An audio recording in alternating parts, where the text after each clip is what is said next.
Demon Slayer é o tipo de anime que nós assistimos grudados na tela, não é mesmo? Mas só quem assistiu tudo várias e várias vezes, assim como eu, conseguiu notar algumas coisas que acabam passando despercebidas para a maioria das pessoas. E foi pensando nisso que no vídeo de hoje eu separei não 10 ou 20, mas 70 fatos de Demon Slayer que você não percebeu, mas que eu tô aqui pra te mostrar que esse anime consegue ser ainda melhor do que você pensa. Só avisando que esse vídeo obviamente vai ter spoilers, então assista por sua conta e risco. Começando por um dos maiores mistérios de Demon Slayer, que é justamente quem criou Demon Slayer. Pois é, a única coisa que sabemos é que se trata de uma mulher. Fora isso, temos conhecimento apenas do nome da criadora do mangá, que é Koyoharu Gotouge, e que na verdade pode muito bem nem ser o seu nome verdadeiro. Sempre que ela se comunica com os fãs, ela utiliza um jacaré com óculos como seu avatar. E mesmo sem sabermos quem ela realmente é, o nome dela até chegou a aparecer na revista Times na categoria de pessoas mais influentes do mundo. Imagina você ser tão, mas tão bom do que faz, que nem precisa revelar sua identidade para ter influência no mundo todo. Você já se perguntou por que o Sakon de Urokodaki tá sempre usando uma máscara de Tengu? No passado ele costumava caçar demônios sem máscara,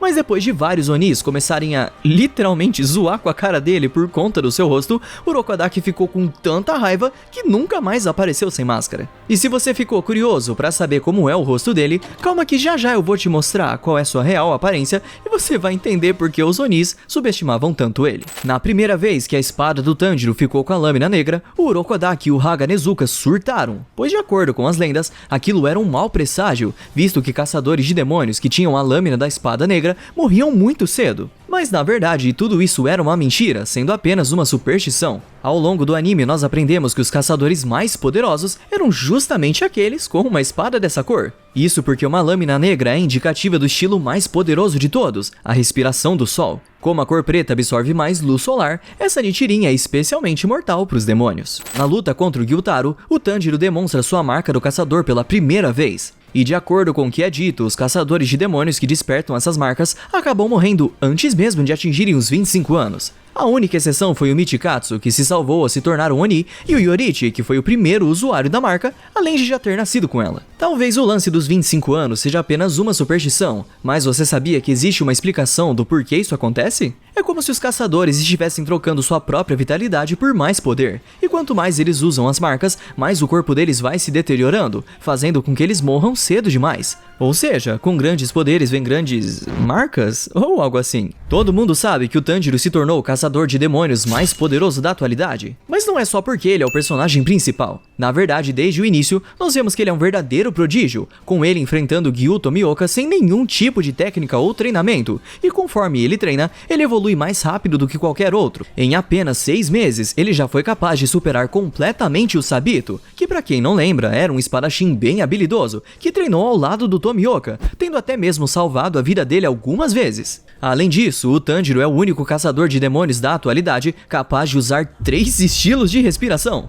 sendo a respiração da água, a respiração do sol e a respiração do trovão, que ele usou na luta contra o Hantengo. E você sabe o porquê disso tudo? Bom, se a gente voltar bem no tempo e conferir a linhagem dele, nós vemos que o próprio Yorichi, o primeiro caçador de demônios, foi quem ensinou a respiração do sol pro antepassado do Tanjiro. Ou seja, é uma coisa de família e que já vem de longa data. Tá explicado o porquê dele ser tão poderoso. Agora, entre nós aqui, vamos concordar que o nome do Tanjiro é um nome bem simples e fácil de se lembrar, não é verdade? Mas nem todo mundo pensa assim. Em 99% de todo o anime e mangá, o Inosuke insiste em errar o nome do Tanjiro, chamando ele de qualquer outra coisa. Ele já chamou o Tanjiro de coisas como Kamaboku Gonpachiro, Shakariki Gengoro, Itadaki Tontaro e muitos outros. Isso sem contar os nomes traduzidos na versão dublada, que tem uns que não fazem o menor sentido. É claro que eu sei como você chama. É Transpirou o Sovaco Mal Amado. Não é não. Kanjiro Amargo. Aê, tá chegando perto. Tá com pulga na cueca, meu senhor. Quase.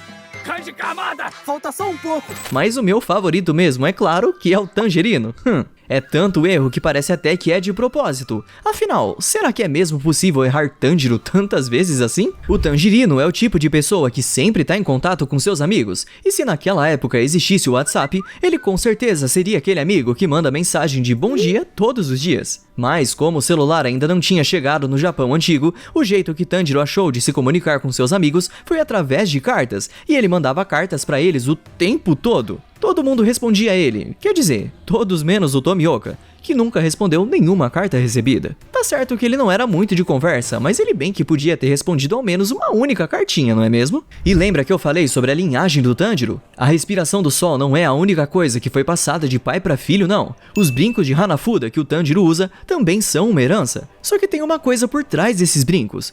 Foi revelado em um fanbook oficial de Demon Slayer que o Tanjiro nunca tira eles. Eu entendo ele gostar e cuidar bem dos brincos, afinal eles são um presente do pai dele, mas bem que ele podia tirar esses brincos tão antigos, pelo menos pra lavar, só que ele só tira mesmo quando começa a coçar demais. Todo mundo sabe que o Tanjiro é aquele tipo de pessoa do bem e que ele se importa com todo mundo, até mesmo com os demônios. Mas você já se perguntou por que ele é o único que parece se importar com os demônios, ao ponto de até chorar por eles? Isso tem a ver com a Nezuko e o amor que ele tem por sua irmã. O Tanjiro sabe que a maioria dos demônios não escolheu aquele destino, mas que foram forçados àquilo, assim como aconteceu com a Nezuko. Por causa disso, ele consegue sentir empatia por eles, e por mais que ele não hesite em derrotá-los, isso não quer dizer que ele faça por ódio. E justamente por ser tão bom e ao mesmo tempo tão poderoso, é o que faz com que várias garotas de Demon Slayer acabem se apaixonando por ele. Mas vamos combinar, né? Quem não se apaixonaria pelo Tanjiro? E apesar de todas se apaixonarem por ele, é com a Kanao que ele acaba se casando no final. Inclusive, até mesmo a Aoi costumava ter uma quedinha pelo Tanjiro, mas parou quando percebeu que a Kanao gostava dele. Agora imagine se o Inosuke, que supostamente se casou com a Aoi no final da história, descobrisse que no passado ela gostava do Tanjirino. Mas não deixe que todo o seu lado bondoso e até mesmo garanhão te façam esquecer do ódio que Tanjiro tem pelo Muzan.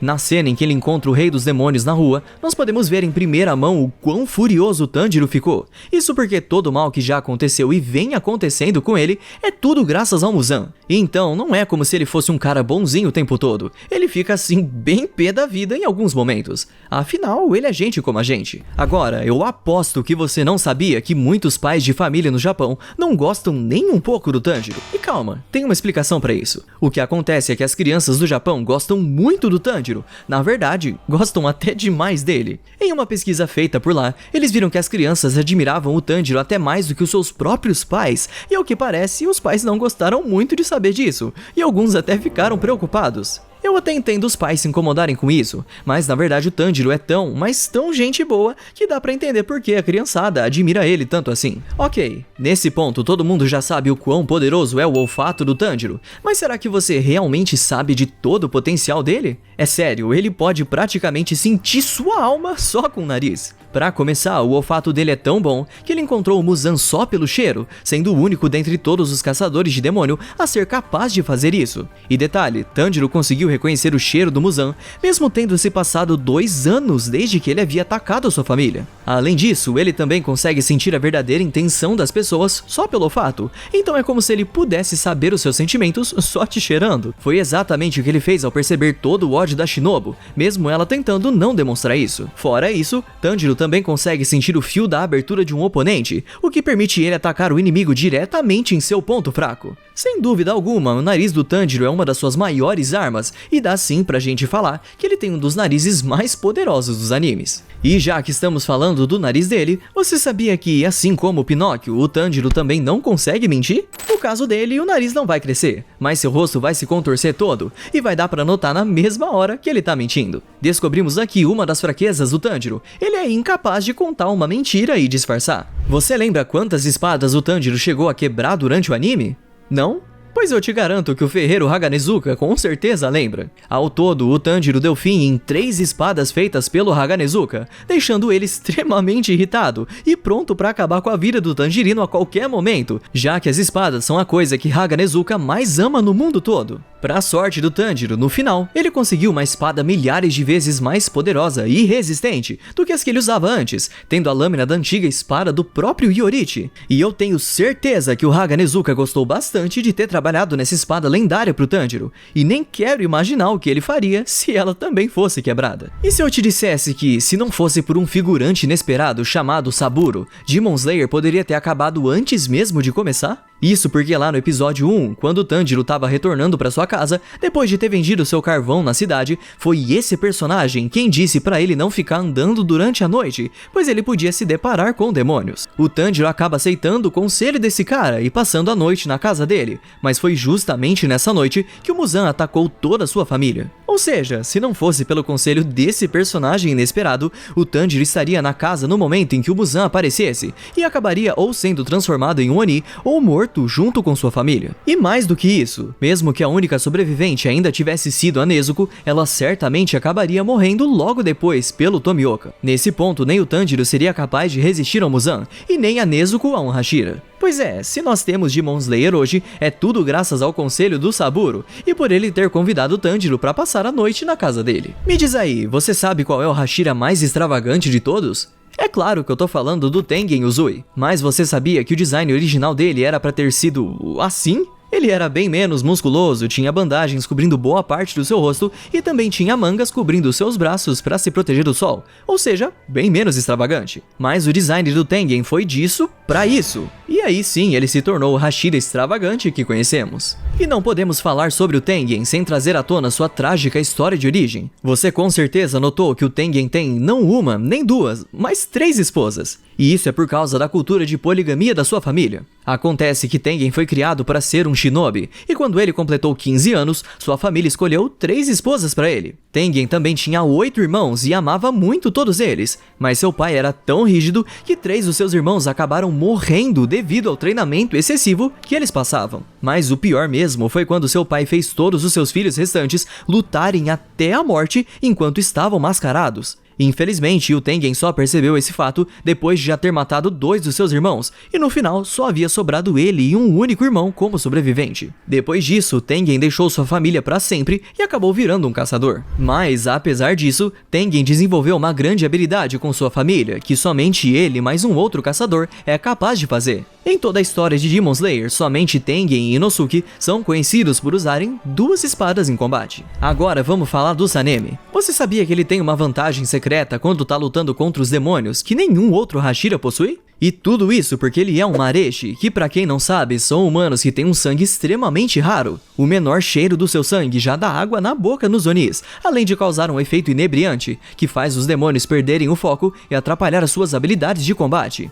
E por ser um Hashira, seu sangue é considerado ainda mais raro do que um Mareshi comum. Esse tipo sanguíneo é tão incomum que em toda a série só existem 2 personagens que o possuem, o Sanemi e o Kyoshi, aquele garoto que foi sequestrado pelo Kyogai. E você já se perguntou por que o Sanemi sempre aparece com a gola da camisa aberta? No mangá é dito que ele deixa assim porque a gola fica apertada no pescoço, e isso acaba deixando ele muito estressado. Mas a verdade é que ele faz isso porque tem muito orgulho do seu corpo musculoso, já que no primeiro databook de Demon Slayer foi confirmado que ele usa o uniforme todo aberto assim, só pra mostrar os seus músculos. Além disso, você sabia que o Sanemi e o Muzan têm 2 coisas em comum? Eles não só possuem exatamente o mesmo peso, como os 2 personagens também têm a mesma altura, de 1,79 m. Agora, bora falar do Muichiro. Ele com certeza é um dos Hashiras mais poderosos que existem, mas ele também usa alguns truquezinhos para sempre sair na vantagem em uma luta. Um exemplo disso são suas roupas largas e grandes que escondem suas pernas e braços da linha de visão do inimigo, fazendo com que seus oponentes tenham dificuldades em identificar a sua postura e seus próximos movimentos,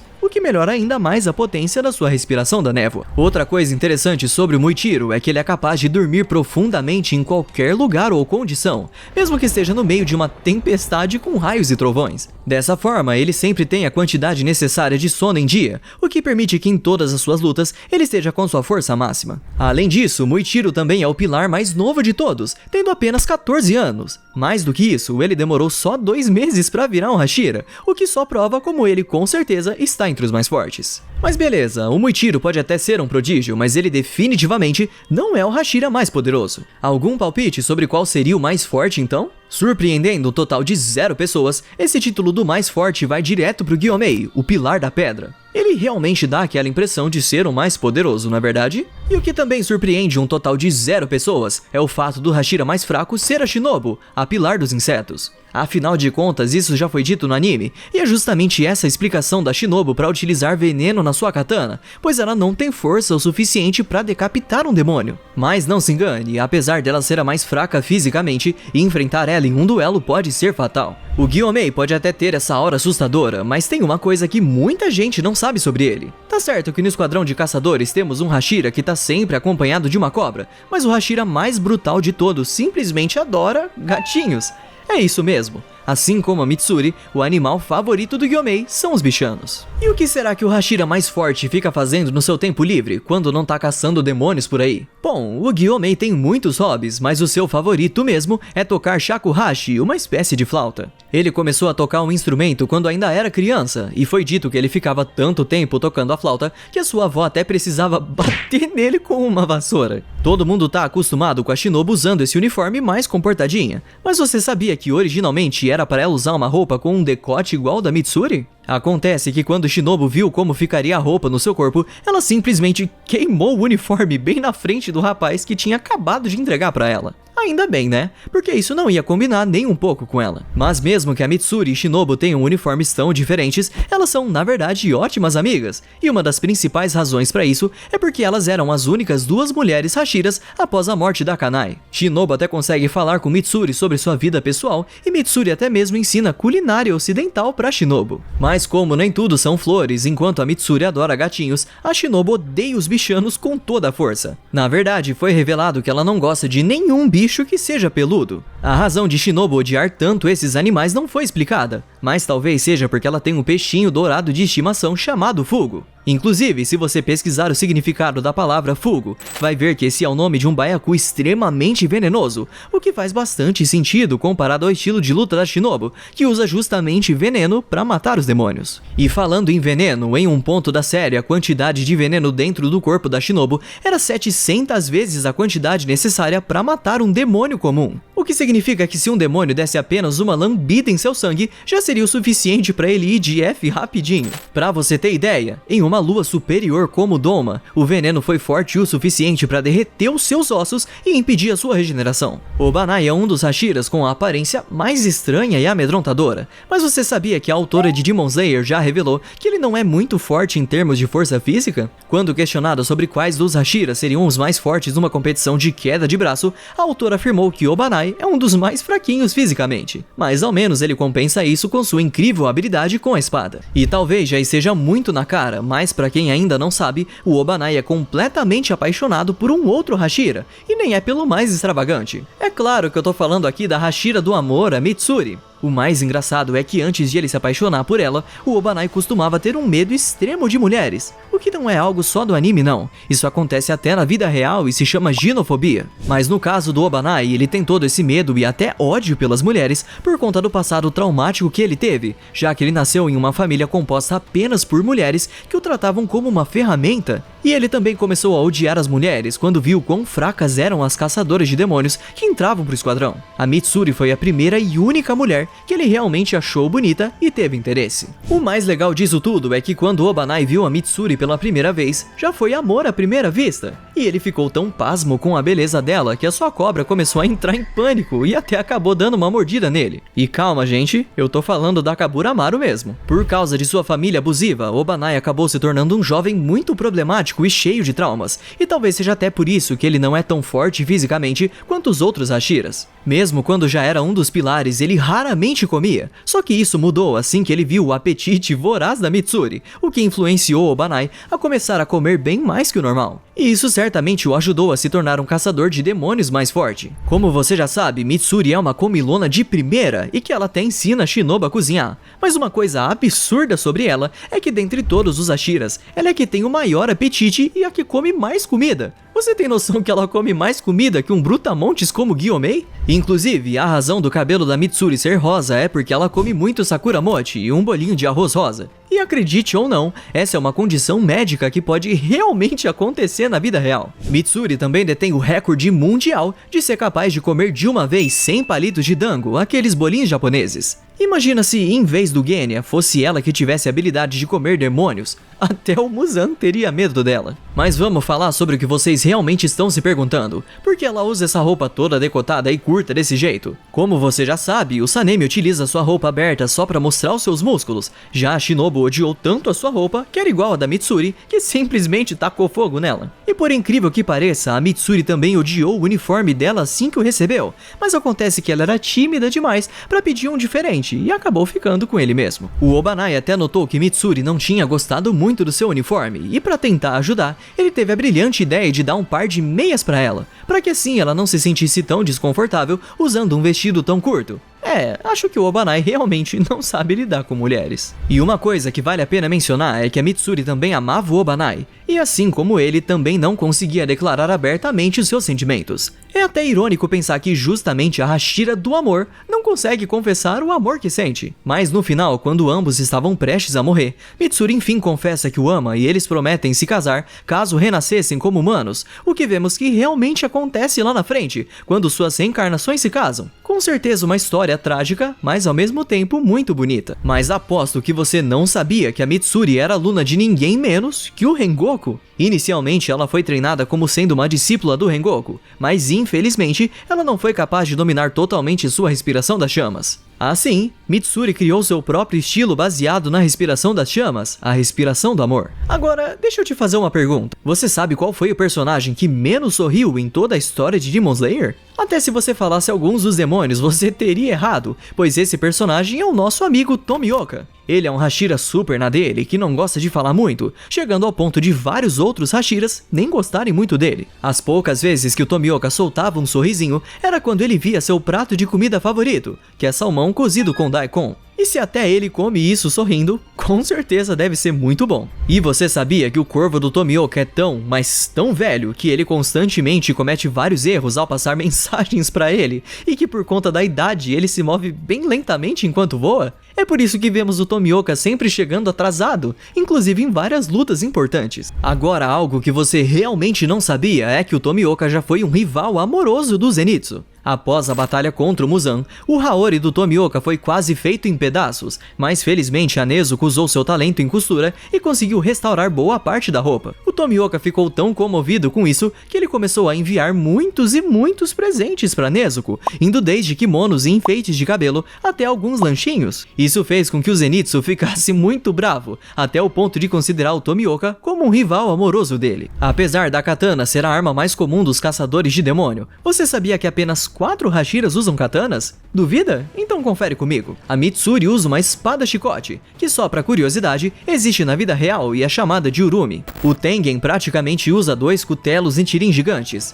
A Shinobu até usa uma katana, mas acontece que é fortemente modificada para ela conseguir injetar veneno nos Onis. O Obanai também usa uma katana extremamente modificada para ter um formato ondulado, simulando uma cobra. Já o Gyomei usa uma bola de espinhos e um machado amarrados numa corrente. Pelo visto, para ser um Hashira, você tem que sair do comum e inovar até mesmo na sua arma. Mas chega de falar dos Hashiras e vamos falar dos 12 Kizuki. Você sabia que o Rui e o Lu Inferior 5 só foi derrotado facilmente pelo Tomioka por conta que ele mesmo se nerfou? Pois é, foi revelado que o Rui é poderoso o suficiente para enfrentar até mesmo um Hashira em batalha, mas acontece que a sua força foi diminuindo conforme ele ia compartilhando seu sangue com os membros da sua família aranha. É dito que com força total, o Rui é tão poderoso quanto a Lua Inferior 1. Você sabia que tem uma explicação para o Gyutaro ser tão feio? A resposta, na verdade, tá com a mãe dele. Pelo que tudo indica, ela veio a falecer de sífilis e acabou transferindo a doença pro Gyutaro quando ainda estava grávida dele. Isso explicaria a aparência feia de Gyutaro, já que os sintomas da doença incluem estruturas esqueléticas deformadas, dentes tortos, gengivas inflamadas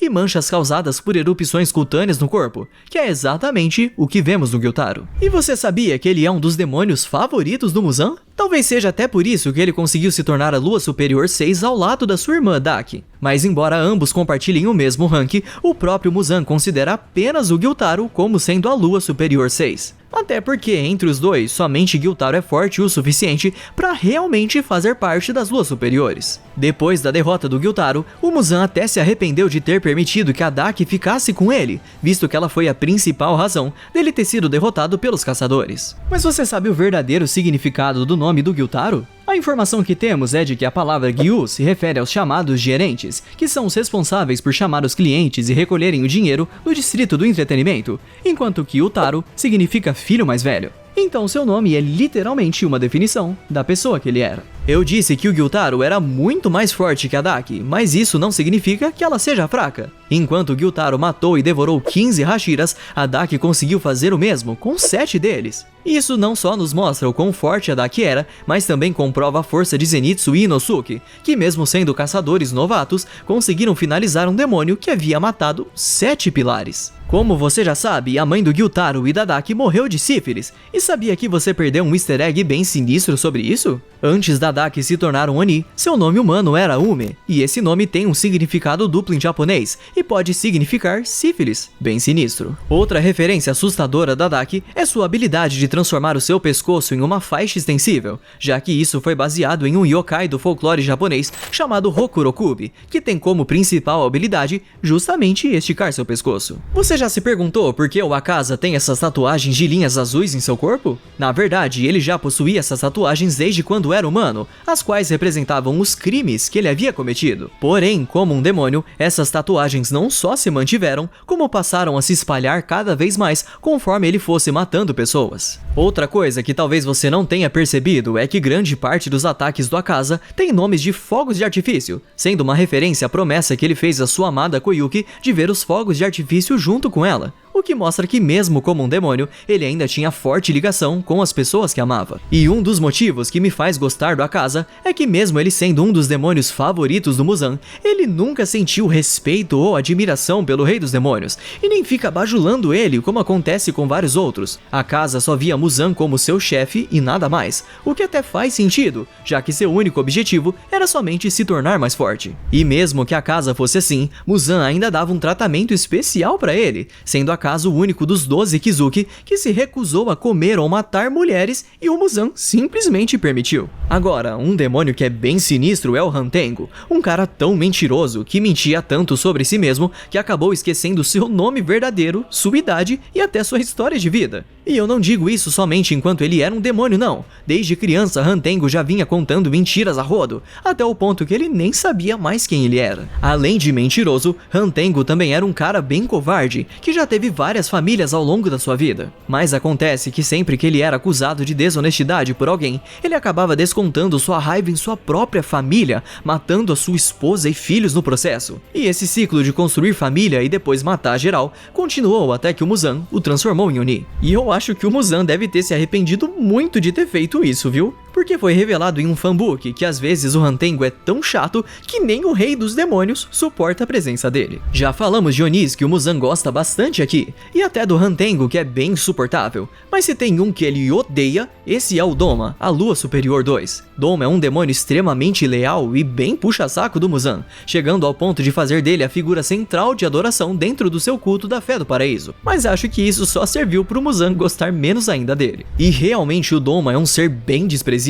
Enquanto a Akaza tem como regra nunca matar ou devorar mulheres, o Doma pensa diferente, já que ele na verdade tem um vício que o faz ter como alvo específico somente mulheres jovens. Segundo ele, mulheres têm mais nutrientes, porque podem carregar filhos na barriga, e um demônio ficaria mais forte e mais rápido se devorasse muitas mulheres. Você sabia que o Akaza não foi o único Oni que desafiou o Kokushibo por sua posição nos 12 Kizuki? Ao todo, o Kokushibo já foi desafiado por 3 demônios, e ele não só derrotou os 2 primeiros que o desafiaram, como também os absorveu em seguida. A única exceção foi o Akaza, que Kokushibo só deixou viver, pois gostou do seu desafio. Outro feito impressionante do Kokushibo, que muitos não sabem, é que no passado ele já conseguiu matar um dos líderes do esquadrão de caçadores. E foi justamente esse o motivo que o esquadrão passou a se esforçar ao máximo para sempre manter escondida a residência dos futuros líderes. Em toda a história existem somente 2 caçadores que acabaram se tornando demônios, sendo o primeiro deles o Kokushibo, que inclusive levou 3 dias para se transformar por completo, e o segundo foi o Kaigaku, que foi transformado em Oni pelo próprio Kokushibo. Quando você pensa em pessoas morrendo em Demon Slayer, o Tanjiro, o pai do Tanjiro, com certeza não é alguém de que você lembra, mas o pai do Tanjiro foi o único personagem importante de todo o anime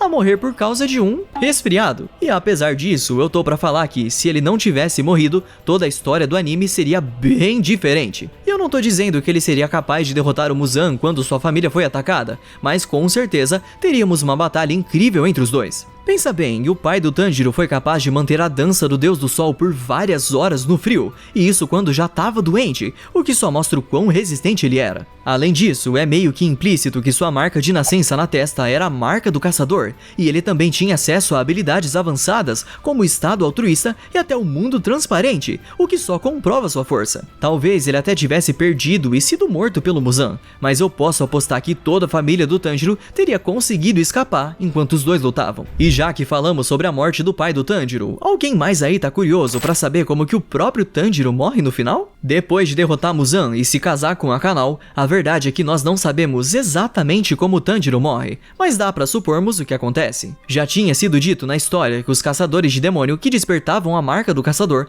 morriam lá pros 25 anos, e vale lembrar que quando Tanjiro derrota Muzan, ele tem apenas 16 anos. Ou seja, se todo aquele lance da maldição da marca do caçador for verdade, Tanjiro viveu mais 9 anos, pacificamente, tendo se casado com Kanao, chegando até mesmo a ter filhos juntos, pois sabemos que ele teve descendentes. O fato é que não tem como ter certeza disso, pois essa maldição da marca pode muito bem ser apenas uma superstição, e o Tanjiro pode ter vivido muito mais, assim como aconteceu com Yurichi. O que vocês acham que aconteceu? E como eu tinha prometido, chegou a hora de eu te mostrar como é o rosto do Urokodaki por baixo da sua máscara. E eu sei que você estava esperando que o rosto dele fosse parecido com isso aqui, não é verdade? Mas para sua tristeza ou felicidade, o rosto dele é bem mais normal do que isso aqui. E embora ele nunca tenha aparecido sem a máscara durante toda a história de Demon Slayer, foi revelado oficialmente como era o rosto dele em uma exposição. E esse aqui seria o Urokodaki sem sua máscara de Tengu. Na esquerda temos ele mais jovem e na direita ele mais velho, que é na época em que se passa o anime. Fala pra mim se não é o rostinho mais gentil que vocês viram hoje.